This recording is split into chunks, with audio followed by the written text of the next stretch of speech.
Ambasani MLA Chittaranjan Debbarmani yak nomoi chengrei rojakha Ambasa Komla Sagar ni hukbar khainai roni bagui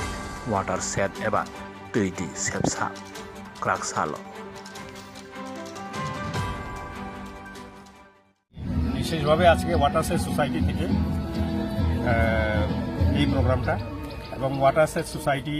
ত্রিপুরায় যে এগ্রিকালচারের অধীনে আছে সেই সোসাইটির আমাদের মিস্টার শরদিন্দু দাস যিনি চিফ এক্সিকিউটিভ অফিসার উনি উপস্থিত আছেন,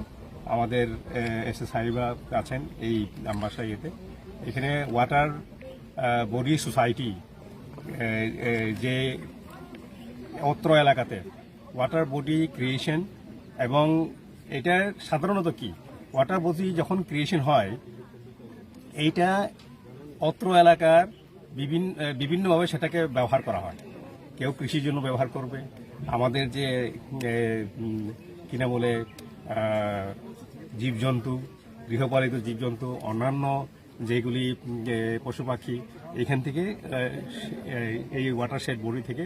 তারা সেই বেনিফিটটা নিতে পারবে। কারণ এই যে বন জঙ্গলগুলি যেটা আছে এটার সঙ্গে কিন্তু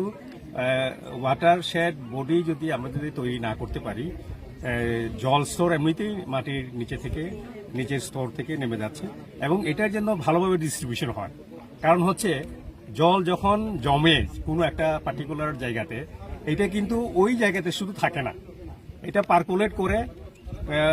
ওই এরিয়াতে বিভিন্ন জায়গাতে এটা ছড়ায় এবং এটা যদি আমরা না করতে পারি তাইলে কিন্তু এই ইকোলজিক্যাল ব্যালেন্স থেকে শুরু করে আমাদের নিজস্ব জনজীবন থেকে শুরু করে এফেক্ট হয়। এটা যেন ব্যালেন্স থাকে, এটার প্রয়োগ যেন হয় আমাদের মধ্যে, যেন এটা আমরা আরো ছড়িয়ে যেন দিতে পারি এবং উন্নয়ন, এটাই উন্নয়ন অ্যাকচুয়ালি। মানে শুধুমাত্র রাস্তাঘাট করলে উন্নয়ন হবে না, এই যে এগ্রিকালচারের মাধ্যমে যে ওয়াটারশেড বডি থেকে শুরু করে এগ্রিকালচারে যত কিছু যে করা হচ্ছে সেটাই উন্নয়নের একটা দিক এবং